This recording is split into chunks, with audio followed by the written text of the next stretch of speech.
नमस्कार दोस्तों, आप सभी लोगों का एक बार फिर से इस पढ़ने और पढ़ाने वाली महफिल में हार्दिक स्वागत और अभिनंदन है। जैसा कि दोस्तों ये नवरात्रि का महीना चल रहा है और आप सभी लोगों को मेरी तरफ से और हमारे इस छोटे प्यारे से चैनल फिजिक्स विद कॉन्सेप्ट की तरफ से आप सभी लोगों को नवरात्रि की हार्दिक शुभकामनाएं और बधाई। और मेरी माता रानी से यही उनसे विनती मैं करूंगा कि आप सभी लोग को सफलता का मार्ग दिखाएं और आप सभी लोग अपने स्कूल यहाँ जहाँ भी पढ़ रहे हैं आप सभी लोग टॉप पर आएं और बहुत ही अच्छे तरीके से मेहनत करें। जैसा कि दोस्तों आप जानते हैं कि हम अपनी क्लास की शुरुआत एक बहुत ही शानदार मोटिवेशनल लाइन के साथ शुरुआत करते हैं। तो आज की लाइन क्या है दोस्तों कि जागते रहना है, पढ़ते रहना है, जागते रहना है, पढ़ते रहना है, पिताजी की फिक्र को फक्र में जो बदलना है। यानी क्या करना है हमको, जो हमारे पिताजी की क्या है फिक्र है उसको किस में बदलना है, फक्र में बदलना है। और इस फिक्र को फक्र में बदलने के लिए क्या करना है हमें, उसका सिर्फ एक ही तोड़ है, क्या है, जागते रहना है और पढ़ते रहना है। दोस्तों कौन नहीं चाहता कि अपने माँ बाप को एक अच्छे तरीके से देखे, उनका नाम रोशन हो, खेत खलियान का नाम रोशन हो। तो वो देखिए दोस्तों सिर्फ आपके हाथ में है, क्या करिए, पढ़ाई निरंतर जारी रखिए और एक अच्छे मार्ग पर चलिए। और देखिए दोस्तों हम लोग आज क्या पढ़ेंगे, प्रेजेंट इंडेफिनिट टेंस का अफर्मेटिव। हमने अफर्मेटिव का स्ट्रक्चर तो जान लिया था और हम अब पढ़ेंगे ऑब्जेक्ट। क्या पढ़ेंगे, ऑब्जेक्ट। ऑब्जेक्ट के बारे में भी हमने ये समझ लिया था कि ऑब्जेक्ट देखिए वर्ब जवाब तो कई तरीकों से देता है, पर हमको काम में क्या लेना है, व्हाट। अगर जब वो व्हाट का जवाब देगा, क्या, जब वो हमको व्हाट का जवाब देगा, व्हाट का मतलब क्या होता है, क्या, जब हमको वो व्हाट का जवाब देगा वो काम में लेना है। और जब वो हमको किसका जवाब देगा, वर्ब हमको जवाब देगा हुम का, वो हमको काम लेना है। देखिए दोस्तों ये मैंने प्रीवियस वीडियो में बता दिया है। देखिए दोस्तों आप किसी की अच्छाई को एक वीडियो में नहीं पहचान सकते। अगर आपको एक वीडियो उसका नहीं समझ में आया तो और वीडियो देखिए आप किसी की भी अच्छाई को एक वीडियो में नहीं समझ सकते, आप उसकी 2-3 क्लासों की देखिए, उसके बाद आपको खुद लगेगा कि हाँ मुझे ये क्लास समझ में आने लगी है। ठीक है दोस्तों, क्योंकि मुझे पूरी उम्मीद है कि मैं आपको जैसा पढ़ा रही जल्दी आपको कहीं मिलने वाला नहीं है। लोग क्या करते हैं, आएंगे अफर्मेटिव लिखा देंगे, उसका स्ट्रक्चर के बाद तुरंत क्या कर देते हैं, क्या हल करा देते हैं, उसका दे देते हैं आपको सेंटेंस।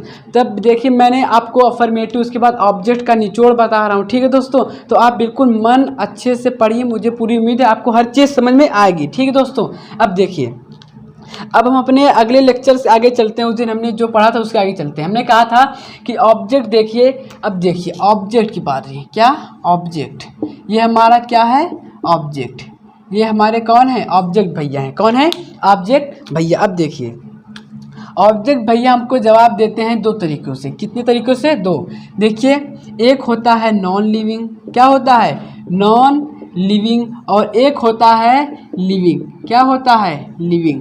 देखिए अच्छे से समझिए, बिल्कुल अच्छे से, कुछ भी नहीं। देखिए आपको कुछ एक्स्ट्रा नॉलेज मैं कहीं नहीं, बस इसमें का जो है उसी को बता रहा हूँ। क्या है, ऑब्जेक्ट, अच्छे से सुनिए, ये क्या है, ऑब्जेक्ट। ऑब्जेक्ट देखिए वो नॉन लिविंग कब देगा, जब अगर हमको ऑब्जेक्ट का जवाब वर्ब हमको जवाब देगा क्या से, क्या, व्हाट मतलब क्या, जब हमको जवाब मिलेगा क्या से तो वो क्या होगा, नॉन लिविंग होगा। और जब हमको आंसर मिलेगा हुम मतलब होता है किसको, जब हमको जवाब मिलेगा किसको से तो वो क्या होगा, लिविंग होगा। क्या होगा, नॉन लिविंग ऑब्जेक्ट होता है और एक होता है लिविंग ऑब्जेक्ट। फिर से सुनिए, ऑब्जेक्ट हमको 2 तरीक़ों से देता है आंसर, एक नॉन लिविंग होता है, एक लिविंग। नॉन लिविंग क्या होता है कि जब हमको वर्ब आंसर देगा व्हाट से तो वो क्या होता है, नॉन लिविंग। और जब हमको वर्ब आंसर देगा हुम से, किससे देगा, हुम से देगा तो वो क्या होगा, लिविंग होगा। अब देखिए सर ये नॉन लिविंग और लिविंग का क्या लोचा है। नॉन लिविंग का मतलब होता है निर्जीव, क्या होता है, निर्जीव, और लिविंग का मतलब होता है सजीव। क्या होता है, सजीव। अब देखिए निर्जीव मतलब जो सांस ले सकता है, जो सांस ले सकता है वो हमारा क्या होता है, निर्जीव होता है। जो चल फिर सकता है, यहाँ से वहाँ उड़ के जा सकता है, वो क्या होता है हमारा, वो हमारा होता है निर्जीव। क्या होता है, निर्जीव होता है। निर्जीव में क्या था, सॉरी देखिए मैं गलत बोल गया, वो सजीव का था। क्या था? वो सजीव का, जो चल उड़ फिर सकता है, सांस ले सकता है, वो सजीव का था। ठीक है, और सजीव का उल्टा है, यानी जो सांस क्या कर सकता है, सांस नहीं ले सकता, चल फिर नहीं सकता, तो वो क्या होगा, निर्जीव होगा। और सजीव में चल उड़ फिर सकता है। ठीक है, सबसे बड़ा इसमें क्या होगा कि वह सांस ले सकता है। क्या कर सकता है? सांस ले सकता है। उसके बाद हमने क्या कहा कि ये चल फिर सकता है। क्या कर सकता है? चल फिर सकता है। ठीक है, यानी बस ये आप ये जानना है कि निर्जीव क्या होता है, जो सांस नहीं ले सकता, चल फिर नहीं सकता, वो क्या होता है, निर्जीव होता है। और सजीव क्या होता है कि जो सांस ले सकता है और एक स्थान से दूसरे स्थान, यहाँ से वहाँ उड़ सकता है, वो क्या होता है, हमारा होता है लिविंग यानी सजीव। अब देखिए मुद्दा की बात क्या इसमें कि ऑब्जेक्ट जब हमको क्या से जवाब मिलेगा, जब हमको ऑब्जेक्ट का क्या से जवाब मिलेगा तो वो निर्जीव होगा। क्या होगा? निर्जीव होगा। और जब हमको हुम से जवाब मिलेगा तो वो क्या होगा, हमारा सजीव होगा। क्या होगा? सजीव होगा। अब इसका सबूत दिखाते हैं हम आपको। अब इसका सबूत देखिए। ठीक है, कैसे देखिए, इसको आप लोग नोट कर लीजिए, इसके बाद हम इसका सबूत देखते हैं। आप लोग नोट कर चुके होंगे। देखिए अब इसका हम सबूत हाथों हाथ सब कुछ देखते हुए चलेंगे। ठीक है दोस्तों, अब देखिए एग्जाम्पल देखिए। जैसे एग्जाम्पल हमने बोला I love ice cream, I love ice cream, ये हमने बोला। मैंने क्या बोला, इसकी हिंदी क्या होगा कि मुझे आइसक्रीम पसंद है। क्या? मुझे आइसक्रीम मुझे आइसक्रीम पसंद है। मुझे आइसक्रीम क्या है, पसंद है। अब देखिए मुझे, मैं तो सब्जेक्ट हो गया, मुझे पसंद, मुझे क्या है, पसंद, मुझे पसंद क्या, देखिए क्या से जवाब मिला, क्या, आइसक्रीम। क्या? आइसक्रीम, यानी क्या से मतलब व्हाट से जवाब मिला। और अभी हमने चर्चा की है कि जब भी हमको व्हाट से जवाब मिलेगा वो क्या होगा, निर्जीव होगा, यानी क्या होगा, नॉन लिविंग ऑब्जेक्ट होगा। मतलब क्या होगा, निर्जीव होगा। अब क्या आइसक्रीम बोल सकती है, आइसक्रीम खा रहे हैं और वो गिरने वाली है, क्या वो बोलेगी भैया मैं गिरने वाली हूँ खा जाओ? वो नहीं बोलेगी ऐसा, क्योंकि वो क्या है, वो क्या है, नॉन लिविंग ऑब्जेक्ट। वही मैंने कहा कि जब हमको किसका जवाब मिलेगा, व्हाट का जवाब मिलेगा, तो वो क्या होगा, निर्जीव होगा। क्या होगा, निर्जीव होगा। देखिए लव यानी पसंद, क्या, आइसक्रीम, क्या से जवाब मिला और क्या से जवाब मिला, तो वो क्या है, हमारा निर्जीव है। ठीक है, बोलो तारा रारा। मुझे पूरी उम्मीद है कि आपको बहुत अच्छे से समझ में आया होगा। ठीक है दोस्तों, इमेज का मैंने हिंदी लिखा है। ठीक है, अब देखिए अगला देखिए, मैंने बोला I wrote a letter, I wrote a letter. अब देखिए मैंने एक पत्र लिखा, क्या इसका हिंदी क्या होगा, मैंने एक पत्र लिखा। देखो दोस्तों बिल्कुल प्यार से समझिए, एकदम मस्त से देखिए। अब देखिए मैंने क्या, मेरा काम क्या है, लिखने का काम है। वर्ब क्या है, लिखने का, तो लिखना क्या हो गया, रोट हो गया।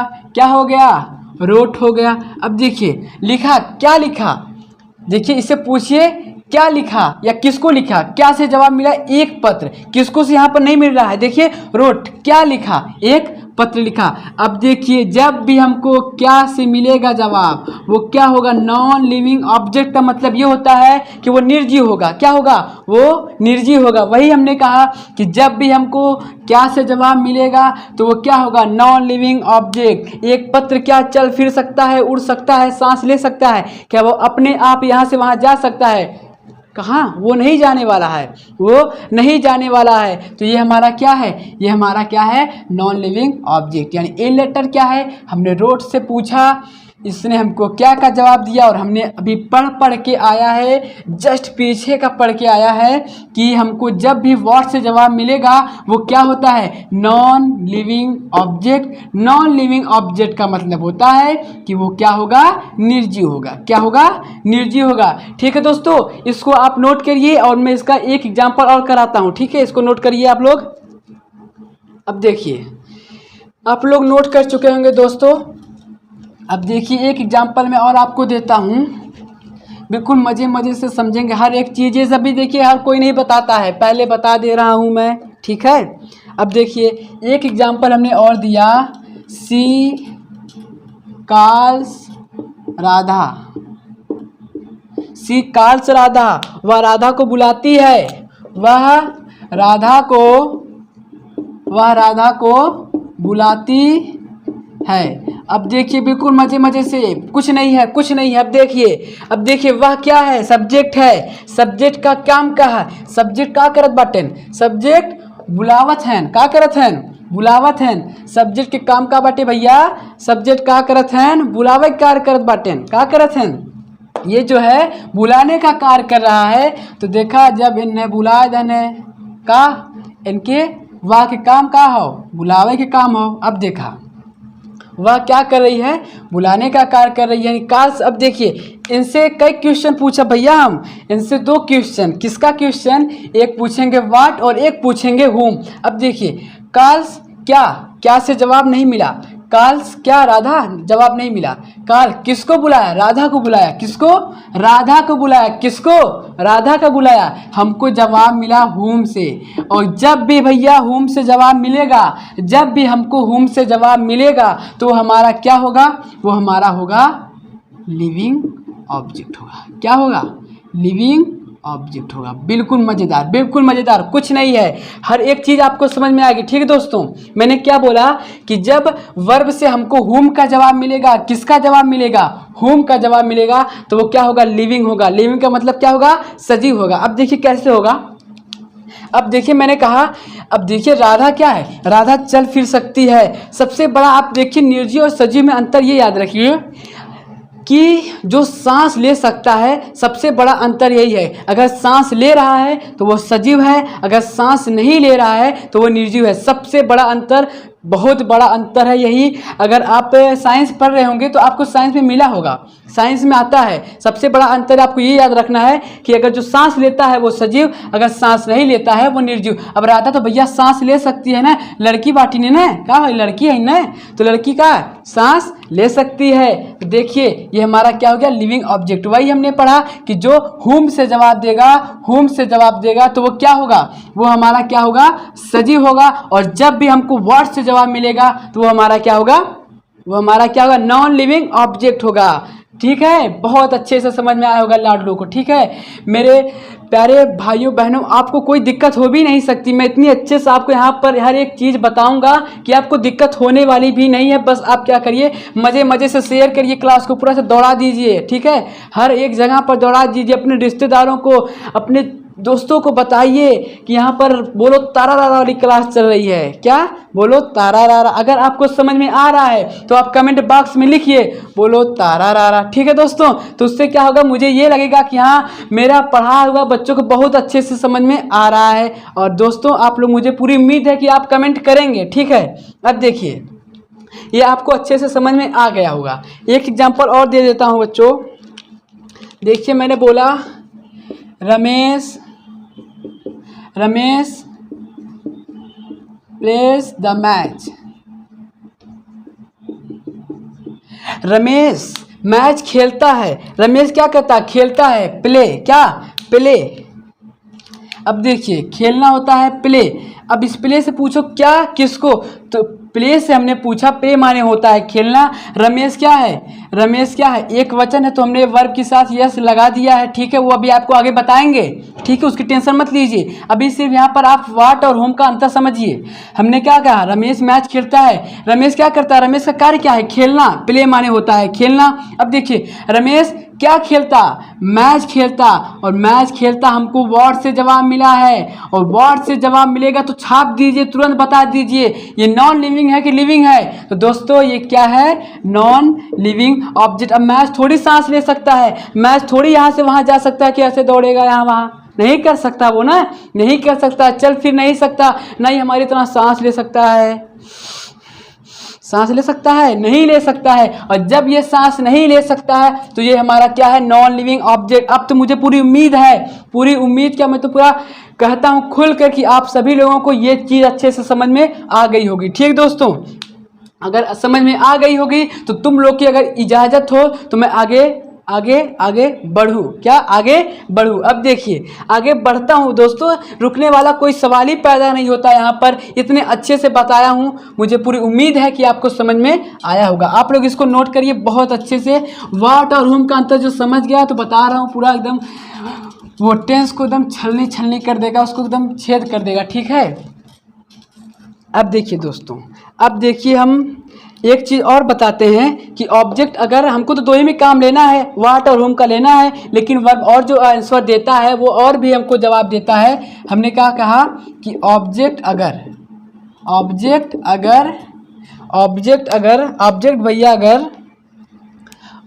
भैया अगर हमको क्या व्हेन से जवाब दे रहा है, और अगर वेयर से जवाब दे रहा है, अगर भैया हमके वाई से जवाब दे दें, अगर हाउ से जवाब देते हैं तो का होला। देखा कि अगर व्हेन से जवाब दे रहे हैं ऑब्जेक्ट भैया तो वो हमको बताएंगे टाइम, वो हमको क्या बताएंगे, टाइम के बारे में बताएंगे। अगर ऑब्जेक्ट भैया वेयर से बतावत बाटेन तो ये का प्लेस की जानकारी दी है, क्या प्लेस के बारे में। और अगर हमको वाई मतलब होता है क्यों, तो क्यों ये क्या होता है, रीजन बताएगा, क्या बताएगा, रीजन बताएगा। और हाउ क्या बताएगा, मैनर बताएगा, नहीं तौर तरीका बताएगा। इसको ज़्यादा कुछ नहीं लेना है, बस उसको समझ लीजिए कि जब भी हमको वर्ब अगर व्हेन का जवाब देता है तो वो टाइम बताएगा, अगर वेयर का देता है तो हमको प्लेस बताएगा, अगर वाई से देता है तो हमको वो रीजन बताएगा, हाउ से देता है तो हमको क्या बताएगा, मैनर बताएगा। ठीक है, छोटी सी चीज़ है, इसको नोट कर लीजिए। उसके बाद हम लोग एग्जाम्पल की तरफ चलते हैं, कुछ करते हैं, ठीक है। कूद जाइए एग्जाम्पल पर अब, ठीक है। अब देखिए और एक, अब देखिए थोड़ा रूल बता दें हम, अभी तो रूल बता ही नहीं हम। देखिए अब देखिए रूल समझिए अच्छे से। पहला हमारा अफर्मेटिव होता है, अफर्मेटिव स्ट्रक्चर मैंने लिखा दिया है। थोड़ा सा रिवाइज हो जाए, रिवाइज होने में क्या दिक्कत है जी, रिवाइज करेंगे उतना ही अच्छे से हमको हर चीज़ समझ में आएगा। हमने क्या कहा था, सब्जेक्ट होगा पहले, उसके बाद वर्ब होगा। देखिए वर्ब को मेन वर्ब भी बोलते हैं। वर्ब की फर्स्ट फॉर्म के साथ यस या ईएस लगेगा, वो कैसे लगेगा सब कुछ समझेंगे, प्लस ऑब्जेक्ट और प्लस अदर वर्ड, आप समझ जाइए, ठीक है। अब देखिए सब्जेक्ट जिसके बारे में बात करते हैं, वर्ब काम का होना जिसे पाया जाता है, ठीक है। सब्जेक्ट का काम कर रहा है, उसके बाद उसके साथ यस या ईएस कैसे लगेगा वो सब समझेंगे, ठीक। अब देखिए, अब देखिए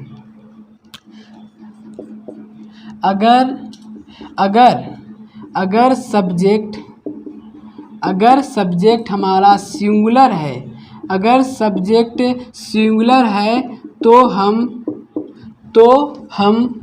वर्ब की फर्स्ट फॉर्म के साथ यस या ईएस का यूज करेंगे।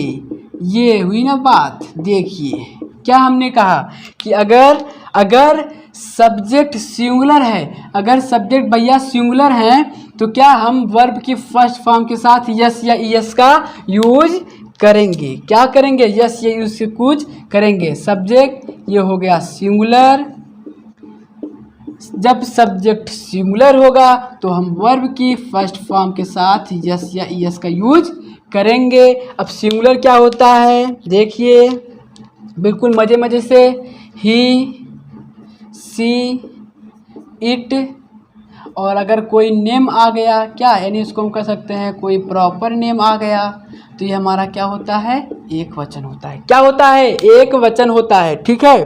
अब देखिए ही मतलब होता है वाह। देखिए तीनों का मतलब होता है वाह, क्या वाह, इसका भी वाह होता है, इसका भी मीनिंग क्या होता है वाह। ये किसके लिए होता है, ये होता है पुरुष के लिए। किसके लिए, पुरुष के लिए। ये स्त्री के लिए होता है, और ये होता है हमारा निर्जीव के लिए। किसके लिए, निर्जीव के लिए।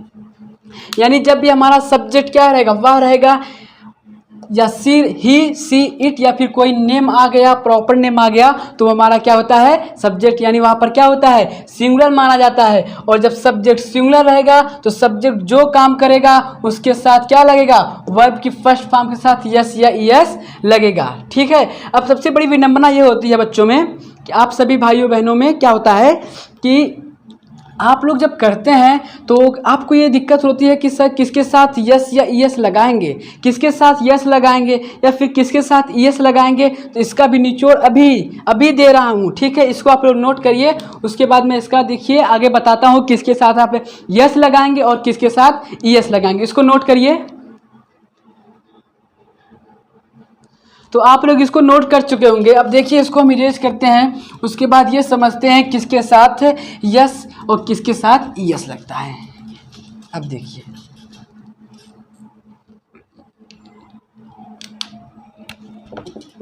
अगर कोई वर्ड लिखा है, कोई वर्ड लिखा है, वर्ड यानी जिसका खुद का अपना अर्थ हो, ठीक है। यस, उसके लास्ट में यस डबल एस या फिर यस एच या फिर सी एच या फिर ओ या फिर यक्स या फिर क्या आ गया जेड आ गया। अगर किसी वर्ड के अंत में या फिर क्या आ गया yes double S S H C H O X Z, तो इसके साथ हम क्या लगाएंगे ई यस लगाएंगे। क्या लगाएंगे ई यस। और अदरवाइज यानी और कोई आता है इसके अलावा इसको छोड़ कर आता है तो वहाँ पर सिर्फ क्या लगाएंगे यस लगाएंगे। क्या लगाएंगे यस लगाएंगे। क्या लगाएंगे यस लगाएंगे। फिर से सुनिए हमने क्या कहा कि कोई वर्ड लिखा है और उसके साथ लास्ट में यस आ गया, डबल यस आ गया, यस एच आ गया, सी एच आ गया, ओ आ गया, यक्स आ गया या फिर क्या आ गया जेड आ गया, तो हम क्या लगाएंगे ई यस लगाएंगे। क्या लगाएंगे ई यस लगाएंगे। और इसके अलावा ये इनको छोड़ कर आ रहा है तो वहाँ पर बस बात खत्म। यस हो गया तो उसको छोड़कर क्या लगेगा यस लगेगा। क्या लगेगा यस लगेगा। देखिए जैसे मैंने बोला, देखिए गो क्या है गो है, देखिए लास्ट में देखिए ओ आ गया, यानी जब इसका हम क्या करेंगे तो इसके लास्ट में यस लग जाएगा। क्या लग जाएगा यस लग जाएगा। देखिए जैसे मैंने बोला बेंच, क्या बोला बेंच, देखिए सी एच आ गया तो लास्ट में क्या लग जाएगा ई यस लग जाएगा। ठीक, बात क्लियर। अब देखिए ये क्लियर हो गया कि नहीं, क्लियर हो गया होगा, ठीक है। आप लोग इसको नोट करिए, आप लोग इसको जल्दी से नोट कर लीजिए मेरे प्यारे दोस्तों भाइयों बहनों, ठीक है। अब देखिए आप लोग इसको नोट कर चुके होंगे। अब देखिए अब आगे हम लोग समझते हैं। अब देखिए जैसे दूसरा रूल ये है कि अगर सब्जेक्ट प्लूरल है, क्या है अगर सब्जेक्ट क्या है प्लूरल है तो हम वर्ब की फर्स्ट फॉर्म के साथ यस या ई एस का यूज नहीं करेंगे, ठीक है। अब देखिए हमने क्या कहा कि जब हमारा सब्जेक्ट क्या होगा प्लूरल होगा तो हम वर्ब की फर्स्ट फॉर्म के साथ यस या इसका यूज नहीं करेंगे। यानी इसको कह सकते हैं कि सब्जेक्ट हमारा क्या रहेगा प्लूरल रहेगा तो वर्ब की फर्स्ट फॉर्म का सिर्फ यूज होगा, उसके साथ यस या ई एस का यूज नहीं होगा। यस या ई एस का यूज नहीं होगा, ठीक है। अब देखिए प्लूरल सब्जेक्ट कौन कौन से होते हैं, वी यू दे आई, ये हमारे क्या होते हैं सब्जेक्ट क्या होते हैं। यानी सब्जेक्ट के स्थान पर अगर वी आ गया, यू आ गया, दे आ गया या आई आ गया तो ये क्या होते हैं प्लूरल होते हैं। और जब ये प्लूरल होते हैं तो सब्जेक्ट जो काम करता है, सब्जेक्ट का वर्ब जो होता है तो उसके साथ ये यस या ई एस का यूज नहीं करेंगे, सिर्फ वर्ब की फर्स्ट फॉर्म का यूज होगा, सिर्फ वर्ब की फर्स्ट फॉर्म का यूज होगा। आप लोग इसको नोट करिए, उसके बाद हम आगे बढ़ते हैं। आप लोग इसको नोट कर चुके होंगे। अब देखिए आप लोग इसको बहुत अच्छे से समझ रहे होंगे, कुछ भी नहीं है। कल मैं इसको एक बार फिर से जल्दी से रिवाइज करवा दूंगा, ठीक है। अब देखिए एक महत्वपूर्ण बात लिख लीजिए नोट डालकर कि प्रेजेंट इंडेफिनिट टेंस के क्या प्रेजेंट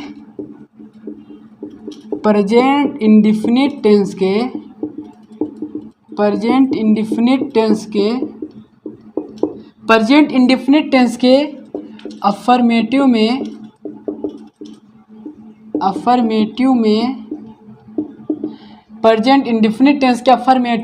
किसका हेल्पिंग वर्ब का यूज नहीं होता है, ठीक है। हेल्पिंग वर्ब का यूज नहीं होता है, ठीक। ठीक, ये बात हो गई कि हमारा प्रेजेंट डेफिनिट टेंस के अफर्मेटिव में किसका हेल्पिंग वर्ब का यूज नहीं होता है। ठीक है दोस्तों, आज की क्लास को यहीं पर रखेंगे और कल हम लोग प्रेजेंट इंडेफिनिट टेंस के अफर्मेटिव का एग्जाम्पल करेंगे। क्या करेंगे? कम से कम 10-12 एग्जाम्पल बहुत अच्छे से करेंगे और आपको प्रेजेंट इंडेफिनिट टेंस में महारथी बना देंगे। क्या बना देंगे? महारथी बना देंगे। ठीक है दोस्तों, तो अपने माता पिता के सपनों को ख्याल रखते हुए और अपने माता पिता का बहुत अच्छे से ख्याल रखिए, उनके सपनों की कद्र कीजिए। ठीक है दोस्तों, और बिल्कुल अच्छे से मन लगाकर पढ़ाई कीजिए। ठीक है, और तो आज की क्लास यहीं पर रखते हैं। ठीक दोस्तों, आज हम अब चलते हैं, हमारा भी ख्याल रखिएगा और तमन्ना करिए कि माता रानी हम पर भी कृपा बरसाए रखें, और आप पर तो हमने दुआ पहले से ही कर दी है। ठीक दोस्तों, तो अब चलते हैं हम, बाय बाय।